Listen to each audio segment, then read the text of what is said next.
He is Robin Leech. He is Jada Marcken. This is Car Keys. And we are heading towards winter. And as Jay has put in a list of things to discuss on this show, I'll start out with suggesting that with the cold weather arriving and snow, I hope, because I'm a skier, is not far behind, so many listeners won't like that, but car owners or vehicle owners really need to do the following to make sure they're really ready for the cold weather. And it includes the topics of tires, wipers, coolant, washer fluid, and those are all things that should be checked by all people who want to know whether their tires are safe for winter driving, and that has to do with tread depth. We talk about it occasionally. Tread depth is important for tire grip on less than perfectly dry roads, whether it's rain, sleet, snow, or ice. Tires also, as Jay may want to say something about, there are winter tires ideal for snow and ice conditions that grip better than non-pure winter tires, but also better than some of the standard tire tread designs that come on many new vehicles that are designed for all weather conditions, but are less than ideal for severe weather conditions. Then you've got your wipers. Wiper blades freeze to the windshields many times for cars left outside overnight. You do not want to rip the rubber on the wiper blades by pulling them off the windshield when they're stuck to the windshield in ice, because you can damage the rubber parts of the blade, and they may not do a good job of clearing the windshield when you need to use them in the subsequent rain, snow, sleet conditions. You really should use your defroster, maybe. Jay may have a better idea, or somehow gently try to lift the blades off, but don't pull fiercely against their adhesion in ice and sleet conditions on frozen windshields, because you can damage them. Your coolant bottle should be full before the first storm hits, because when you're driving behind traffic that is throwing up spray on your windshield, that might tie to freeze in freezing weather, and you have your wipers on, you may need to use a lot of that coolant to keep the windshield defrosted. Yeah, I was talking about engine cool. I was thinking about engine coolant as well. I don't know. You make sure that you have enough antifreeze in the engine. All coolant. The engine coolants on new cars is basically fine for 100,000 miles or more. Older cars, yes, may need to have that checked, but I think windshield washer coolant or fluid is much more important to be sure you have in ready quantity in your car coolant containers as opposed to the engine coolant. I think that just covered it, those things that Jay had put on a list that he sent me earlier. So I'm just going to get Robin going here just by mentioning, if you have an electric vehicle, be prepared for lower overall mileage range. Yes, definitely true. My hybrid, which is not a pure electric, it's combination gas-electric, has already dropped in its average miles per gallon and it per tank full by 2 or 3 miles a gallon as the weather has cooled down. And electric vehicles are no better off than hybrids in that front. And of course, when you turn on the wipers and you turn on the headlights and you have the heat going and your heated seats going in your electric vehicles, you're going to see further degradation in range, compounded by the cold weather that may be impacting on the batteries for those that are not in heated garages overnight. It's interesting that people with heated garages may not find this problem of degradation in range as bad as they would be for vehicles left outside, because when the batteries are cold, because the outside weather's cold, that's what happens. Okay, but gas versus diesel. Jay likes this topic. No, I want to go back. I want to go back. Go on, okay, Jay, jump in. Back up. Yeah. No, I just wanted to go on a side note. Speaking of hybrids, of which I've never been a real fan, and I've said it before. But a few weeks ago, I commented on a review of the new Honda CR-V, which I have not driven, and I actually have not driven one. I have not seen one yet. But one of our listeners, I guess, over the weekend, gave us some feedback, and Marshall forwarded it to me. And this listener was commenting on the fact that I had incorrectly mentioned that the difference between the mileage of the hybrid and the non-hybrid version of the car made it such that it was maybe not all that great of an advantage. And so I thought, okay, I probably made a mistake in reading the article and looking at the mileage. And sure enough, the reviews are pretty good and match what this listener was saying that he gets for mileage with the new CR-V, which is in the high 30s to 40 miles per gallon, as opposed to a 31 mile per gallon mileage with the standard engine in the CR-V. I guess the article I had read a few weeks ago had mentioned a lower mileage on the highway, and it probably makes sense. It was in the low 30s, but definitely in the low 30s at highway speed, at like 75 miles an hour.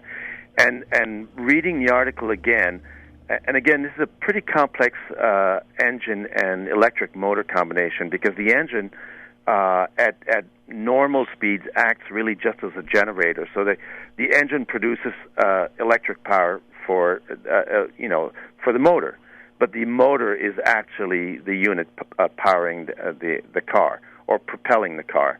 But at highway speeds, the engine actually takes over this 3 different drive shafts. It's pretty complicated, and the engine, the ICE engine, actually propels the car, and that's where the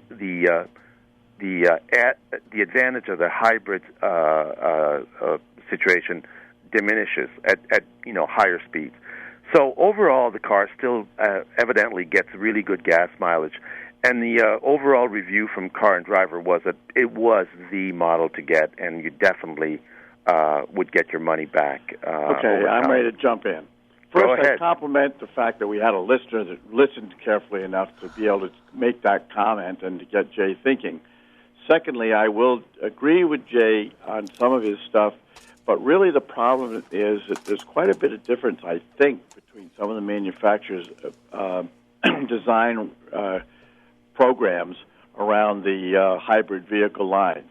I know people who have been driving Toyota hybrids, and I once had a Toyota Camry hybrid way back when they first came out, and I have had actually found that, yes, some hybrids do better than others at different speed ranges of driving and different types of driving, I think. My Sonata hybrid, which I cherish, and gets over 40 miles per gallon per tank full in most warm weather conditions, no matter how I drive it.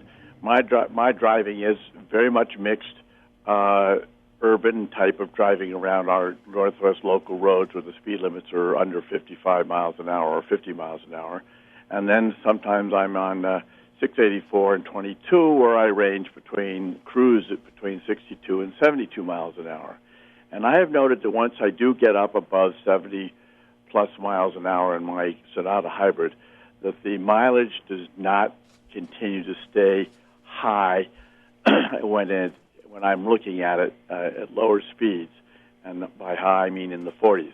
It'll drop 1 or 2 miles average if I'm in sustained high-speed driving. So I think, Jay, you're right about sometimes the highway driving will reduce the average miles per gallon that some of the hybrid vehicles get. It may be partly aerodynamic. Otherwise, it may be just the programs that the manufacturers have designed around their hybrid drivetrains. But overall, I was a little bit appalled by Jay's comment on the diminished hybrid comment that he thought he'd read, because I think it was probably incorrect, and I think Jay has discovered maybe it was. So it's not that it's incorrect. It just was probably, who knows what it was. But the hybrids are still my go-to drivetrains as we're transitioning between electric and ICE engines because of the range that the hybrids give you. Because you have no range anxiety because you do have a gasoline backup going on, and you have gasoline stations everywhere you want to go, so that you're never at risk at running out of power. To that point, a person refused to drive all the way up. Maybe I said this last week. I can't remember. From Washington, D.C. to Northwest Connecticut because his brand new BMW electric vehicle, he was not confident that he could get there in one electric charge, and he was concerned about finding easy and working electric charging stations. So that still is going to be a holdout for lots of people who do long-distance daily driving up to a point. I do not have an electric vehicle to drive, so I can't comment much about this problem of non-working high electric charging places. But I think they'll diminish as more and more discussion about making sure they're serviced properly and operating properly are put into place, because nobody can have an electric vehicle and should have to worry about finding a working electric plug-in area. Jay?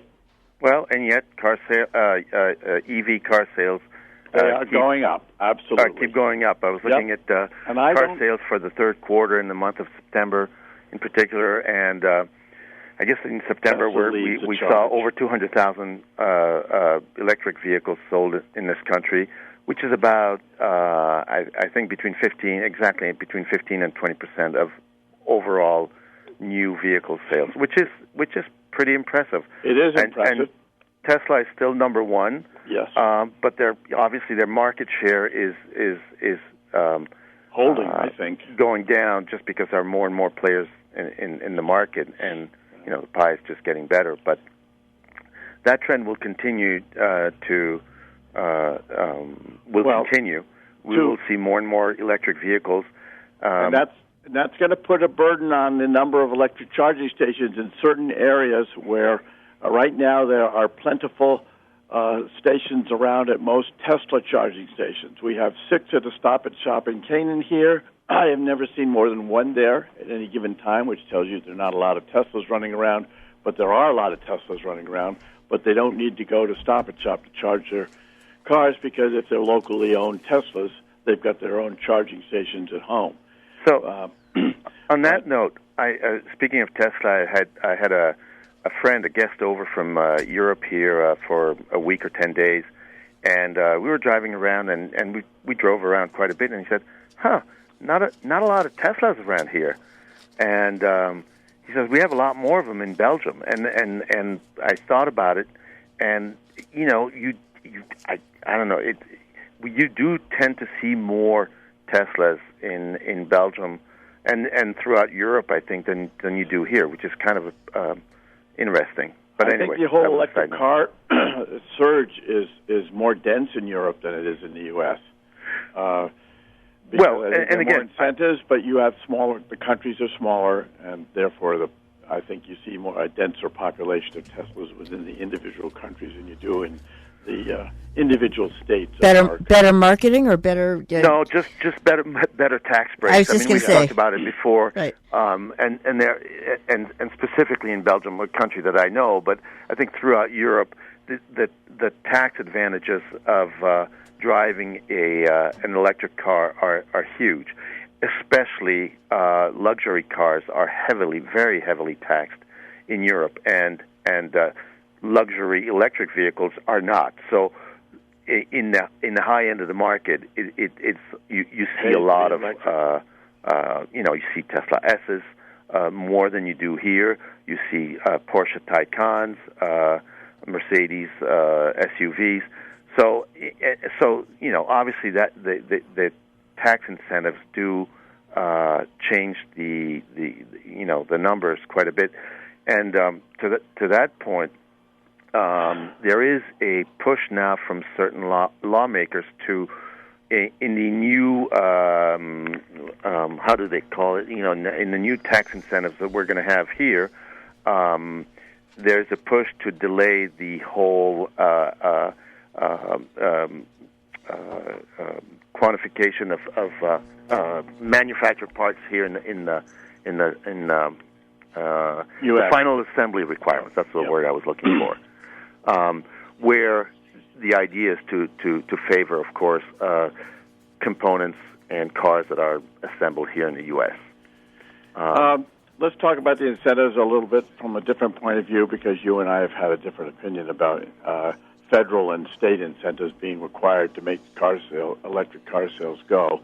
There's a little bit of a pushback going on within the industry about the actual realistic aspect of, do we really need federal and state incentives? And my position is, no, you don't. And Jay's is counter that. Sure, electric cars are generally more expensive. There's an article out now in Automotive News that says, talking about there may be parity between ICE and EV vehicles by as early as 2025 in terms of the general costs of the two types of vehicles. Mm-hmm. In which case, if there are EVs that are available in the $30,000 to $40,000 range, incentives are not needed, in my opinion. And the wealth, and up in the higher levels, they're purchased by people who can afford to pay cash for them if they want to, and so they don't need it. I think electric vehicles are going to be obviously the norm of the future, and I think Jay agrees with that. I think we've got a bigger problem coming in the form of the electric grid's ability. Once there are so many vehicles pulling electricity off the grid to charge their vehicles, are the grids ready to take care of the electric needs? I see you've walked over to one of the things that we were talking about the other day, Robin. Yeah. No, just about the grid's ability to support all of this. Well, that is true, and it's going to be happening in Europe, too. I think there's going to be a problem. And what I want to do is I'd like to find out whether people know actually what it's costing them in their electric bills to charge their vehicles. Jay? You knew something about that, Jay, did you not? I asked somebody, but they couldn't give me a real fix. Oh, okay. And I it'll be interesting. I'm sure it's cheaper than gas right now. We haven't gotten to the gas and diesel pricing situation, which Jay should be raging at, certainly at the diesel level, and I'm raging at, because I still think there's plenty of fuel around. What do you know about the Port of Albany being out of diesel? I don't know anything about that. Somebody else told me that there was a shortage of diesel somewhere, and I have not seen it around here. I have... it'd be worth poking into. I would say. Jay might have been poking into it. I desperately chase gas low stations that have prices. Slightly cheaper diesel, and it's still over $2 over the price of gas. So it hurts, but it is what it is. Drive less. Oh, that's the. I just think that was the selling point for diesel cars. Okay, let's move on to another thing, which is increasing the sizes of some segments of vehicles. That keeps going on when they bring out a new segment, or let's say a new compact size vehicle, and 3 years later it struts 3 inches here, 2 inches there, an inch elsewhere, and it becomes no longer the compact that it was designed to be for that segment, because they get feedback from people who want, an inch more of legroom in the rear or something like that. Why they have to do it to the compact segment vehicles instead of just they already have segments above. This sounds the like a rant. What? This sounds like a rant. It's a rant. Well, it's a fair rant, but I do want to say that we are just at the point of time where we would otherwise be doing a safety tip, and I noticed that there was something about Sunday drivers on that. So do you want to do this, or do you want to do that? Oh, Jay has something I'm sure he can talk about. No, actually, my safety tip, we started out with, it was all the, prepping the car and for winter. Tires, I want to go to tires because I'm looking at all the tires, the vehicles in my fleet, and most of them are virtually new tires, so the tread depths are wonderful. But a Jeep that my wife drives, a Cherokee, has now got 45,000 miles on it, and they came with Continental tires. And I'm not a big fan of Continental tires in terms of tread wear. And those tires are down to where the wear bars, which you should look at to see whether they're parallel with what tread depth you see left on your tires, indicates that you do not have much grip on any roads other than dry surfaces if you continue to drive those tires into the winter season. You really do want to have tread depth. And Jay has had a pretty good summary on some of this stuff other than the winter tires, the specialized winter tires, which he's talked about too, which are very good over all-season tires and highway driving tires. But tread depth is really crucial, in my opinion, for safe driving in sloppy winter weather, which we're hopefully going to have some for the skiing group of us who want it, and woefully will come to those that don't want it.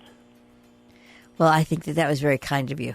Tread depth, and also people around here need to be aware that there is a tire inspector out there on the loose.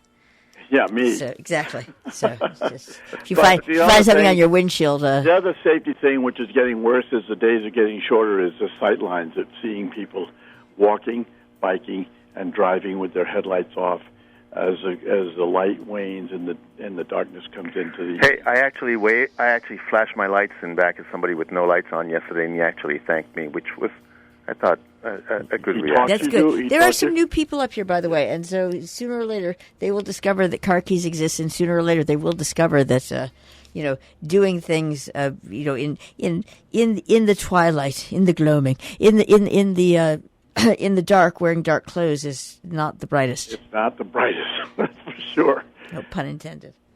So there is that to be aware of, and as drivers, it's just it's a little difficult getting adjusted to the fact that where there was once sight lines is. Well, what's important. what's really interesting is it's very easy to be behind a car with lights on and not think about your headlights being on.